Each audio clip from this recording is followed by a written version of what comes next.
Imaginez un peu la scène. Le café est bien chaud, le bureau est super bien rangé. Ouais, le cadre parfait, quoi. C'est ça.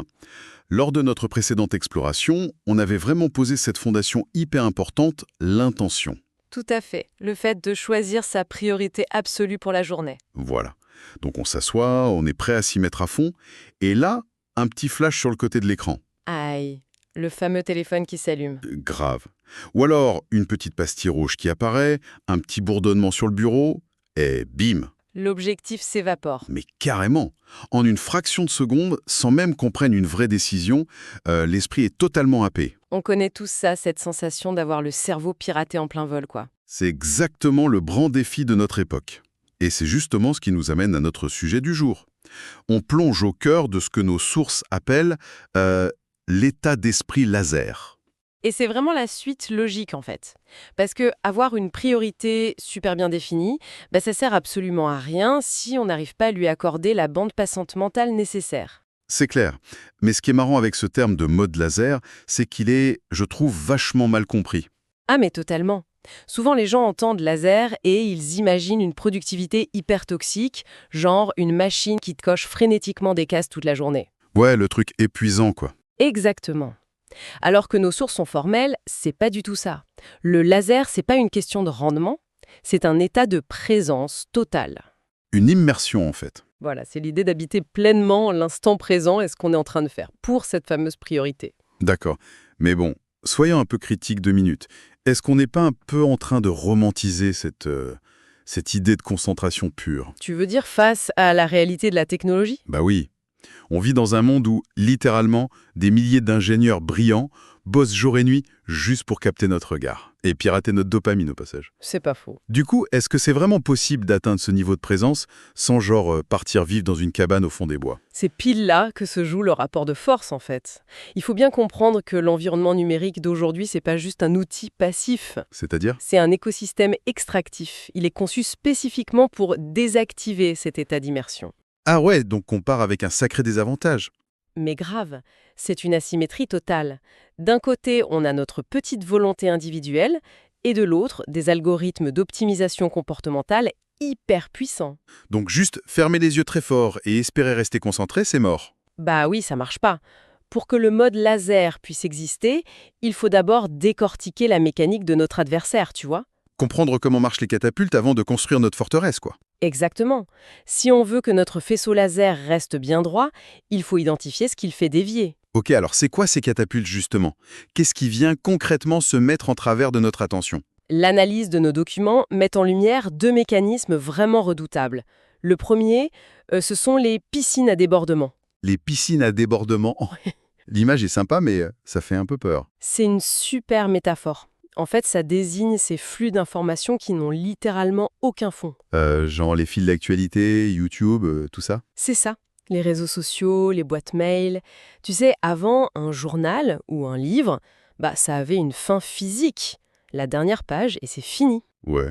Alors qu'aujourd'hui, avec le scroll infini, on s'arrête jamais. Exactement. D'ailleurs, ce geste de tirer vers le bas pour rafraîchir l'écran, ça vient directement des machines à sous. Ça supprime tout signal d'arrêt naturel pour le cerveau. C'est fou quand on y pense. Et le deuxième mécanisme, c'est quoi? Le deuxième, qui marche souvent avec le premier, c'est la kryptonite distractive. La kryptonite. Donc là, on parle de l'application spécifique qui nous fait tous craquer individuellement, c'est ça? Précisément. Et sa force, c'est justement qu'elle est super personnelle. C'est vraiment la petite faille de chacun. Donc pour l'un, ça va être de vérifier les cours de la bourse toutes les 5 minutes. Ouais, et pour un autre, ça va être un forum de jeux vidéo, les news politiques, ou même une appli de rencontre. Et j'imagine que le problème, c'est pas tant de regarder cette appli une fois de temps en temps. Non, le vrai souci, c'est la cicatrice cognitive que chaque petite interruption laisse dans notre cerveau. C'est ce qu'on appelle le coût de commutation. Attends, arrêtons-nous là-dessus 2 secondes parce que c'est fondamental. Le fameux context switching. On sait tous que c'est mauvais de faire plusieurs trucs en même temps. Ah oui, le multitâche, c'est une illusion totale. Mais ce qui me choque toujours dans ces études, c'est la violence du truc. On parle de genre 20 minutes pour s'en remettre. 20 minutes, ouais, parfois plus. 20 minutes pour un simple coup d'œil de 2 secondes à un mail ou un message Slack. Il se passe quoi neurologiquement pour que le cerveau rame autant à redémarrer? En fait, c'est ce que les chercheurs appellent le résidu d'attention. Faut voir notre mémoire de travail, c'est pas comme un disque dur d'ordinateur qui passe de 0 à 100 instantanément. D'accord, c'est plus organique. Voilà. Quand on est super concentré, par exemple sur la rédaction d'un gros dossier, le cerveau a physiquement activé et connecté des réseaux neuronaux super spécifiques. Pour garder en tête les idées, la syntaxe, tout le contexte du dossier. C'est ça. Et si d'un coup, on jette un œil à un message qui dit il y a un souci avec le client X, le cerveau doit brutalement tout décharger pour charger le contexte du client. Mais du coup, quand on revient à notre dossier juste après, Le réseau neuronal du fameux client X, il s'éteint pas comme par magie. Une partie de notre cerveau reste coincée en arrière-plan, en train de ruminer ce problème. ah ouais, parce que le cerveau déteste les trucs pas finis. Exactement, il déteste les boucles ouvertes. Donc pendant ces fameuses 20 minutes, on n'a plus accès à 100% de nos capacités. On tourne au ralenti, en fait. On opère avec un résidu d'attention. Ça ampute notre clarté et la reconstruction du contexte initial est super lente et hyper douloureuse. C'est pour ça qu'on a souvent cette impression d'être complètement vidé à la fin de la journée, alors qu'on a l'impression d'avoir rien fait de profond. C'est exactement ça, la fatigue décisionnelle et cognitive. Du coup, j'ai une image en tête. Imaginez notre attention pure comme un rayon laser ultra puissant, ok? Ok, je vois bien. Et si on place en plein milieu de sa trajectoire une boule à facettes géante, genre notre smartphone ou les alertes, le rayon frappe la boule et explose dans tous les sens. En des milliers de petits rayons complètement inutiles, ouais. C'est ça, on fragmente totalement notre puissance mentale. Et pendant que le cerveau galère pour refaire un seul rayon solide, bam, la boule à facettes tourne encore avec une nouvelle notification. L'analogie est parfaite. C'est vraiment l'effet boule à facettes. Et du coup, la vraie question, c'est comment cette industrie a réussi à imposer cette boule à facettes au centre de nos vies? Bah oui, on a tous plongé dedans sans réfléchir. La réponse, elle tient en un mot, la friction. Enfin, plutôt son éradication totale. Le fait que tout soit trop facile d'accès. C'est ça. Depuis 20 ans, le grand mantra dans la tech, c'est d'éliminer le moindre obstacle entre l'envie d'utilisateur et sa satisfaction. Oui, même plus besoin de cliquer, on effleure l'écran et hop. Des connexions automatiques, des vidéos qui se lancent toutes seules sur Netflix ou YouTube. Le glissement vers la distraction, il se fait sans aucune résistance, ni physique ni psychologique. Donc, si je suis la logique, le grand secret du mode laser, c'est de retourner cette arme contre eux. Tout à fait. Il faut réintroduire artificiellement de la friction dans notre quotidien. On doit devenir les architectes de nos propres ralentisseurs, en fait. C'est une super façon de le dire. On arrête de subir le design des autres pour imposer le nôtre. Et dans les textes, ils parlent de trucs assez radicaux pour faire ça. Par exemple, le téléphone zéro distraction. Ah oui, ça c'est redoutable. On supprime tout ce qui ressemble de près ou de loin à une piscine à débordement. Fini les réseaux sociaux, les petits jeux à la noix, et même la boîte mail sur le téléphone. L'appareil redevient juste un outil utilitaire. L'appareil photo, le GPS, les appels, c'est tout. Bon, ça c'est la version un peu extrême. Mais il y a un truc qui m'a fait rire, c'est l'idée de choisir un mot de passe cauchemardesque pour son appli kryptonite. Genre un truc imprononçable avec plein de symboles. Voilà, genre E, dollar, Y, majuscule, machin. L'idée c'est que la flemme de taper ce truc te coupe l'envie d'y aller. Exactement, c'est la friction pure et dure. Sauf que bon, soyons réalistes 2 minutes. Aujourd'hui, avec la biométrie, Face ID, l'empreinte digitale, les gestionnaires de mots de passe, on tape plus rien du tout. C'est vrai que la tech s'adapte super vite. L'écran nous regarde et paf, on est connecté. Donc, l'astuce du mot de passe chiant, elle est un peu morte, non? C'est une super remarque. Les tactiques, elles doivent évoluer avec les systèmes. Si la friction numérique ou biométrique est annulée, faut déplacer la friction ailleurs. Dans le monde physique. Ouais, ou vers des trucs sociaux. Par exemple, tu effaces vraiment le mot de passe de ton téléphone et tu l'écris sur un carnet rangé au fond d'un tiroir. Ah ouais, faut vraiment se lever pour aller le chercher. Voilà. Ou mieux, tu utilises les réglages de temps d'écran, mais tu donnes le code de déverrouillage à ton partenaire ou un collègue. Oh la vache, la friction sociale de dingue. Devoir aller voir son conjoint pour quémander du temps de cerveau disponible sur Twitter. C'est clair que ça calme tout de suite les ardeurs. Et il y a aussi la distance physique toute bête. Pour passer en mode laser, tu laisses ton téléphone en charge dans une autre pièce. Le simple fait de devoir se lever et marcher, ça laisse le temps au cerveau de se dire « Attends, qu'est-ce que je fais là ?» Exactement. Ces quelques secondes de marche, c'est la friction suffisante pour que ton cortex préfrontal reprenne le contrôle sur ton cerveau reptilien qui veut juste sa dose de dopamine. C'est brillant. Il y a une autre tactique qui génère d'ailleurs pas mal de friction sociale, et j'aimerais bien qu'on en parle, parce qu'elle est hyper clivante. Je sens qu'on va parler de la matinée. Mais oui, l'idée de sécher la consultation du matin, ne surtout pas toucher à ses mails, ses messages, ni rien au réveil. C'est crucial. C'est pour préserver une sorte de virginité cognitive du cerveau au réveil. En théorie, c'est magnifique. Mais pourquoi c'est si important de ne pas vérifier son tel dans le lit? Parce qu'au réveil, le cerveau sort du sommeil avec des ondes cérébrales très spécifiques. Il est dans un état de clarté totale, pas encore pollué par les problèmes du monde. Et plonger dans ses mails directs, ça casse tout. C'est pire que ça. C'est accepter que tout le programme de ta journée soit immédiatement dicté par l'anxiété ou les urgences des autres. On devient réactif direct, au lieu d'être proactif. Voilà. Repousser cette première connexion d'1 heure ou deux, c'est vraiment s'offrir un tremplin mental incroyable pour le mode laser. Je suis d'accord. Mais bon, dans la vraie vie de l'entreprise d'aujourd'hui, pour quelqu'un qui bosse en équipe, si tu ouvres pas Slack à 8h30, tu passes pour un fantôme, voire pour un branleur, pardonnez-moi l'expression. C'est vrai, c'est l'obstacle numéro 1, et ça crée de la peur. Bah oui, le boss entend un truc, tu réponds pas, t'as l'air de t'en foutre. Comment on applique ça sans se faire virer en gros, hein? Ça demande de dissocier l'outil de la culture d'entreprise. La solution, c'est surtout pas le silence radio sans prévenir. Faut faire de la com, quoi. Exactement, de la communication explicite sur ses dispos, gérer les attentes.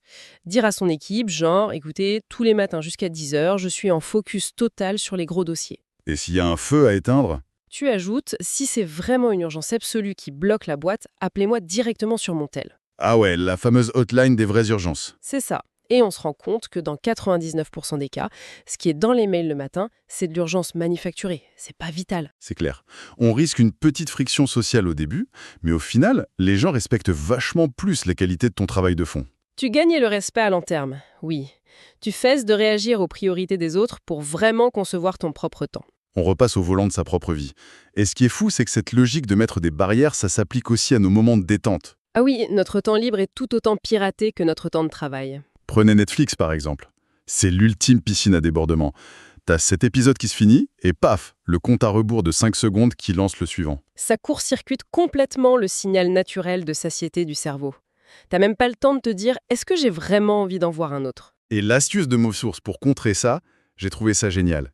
C'est pas d'arrêter les séries, mais de changer le mode par défaut. Oui, s'abonner juste pour une série précise et se désabonner tout de suite après.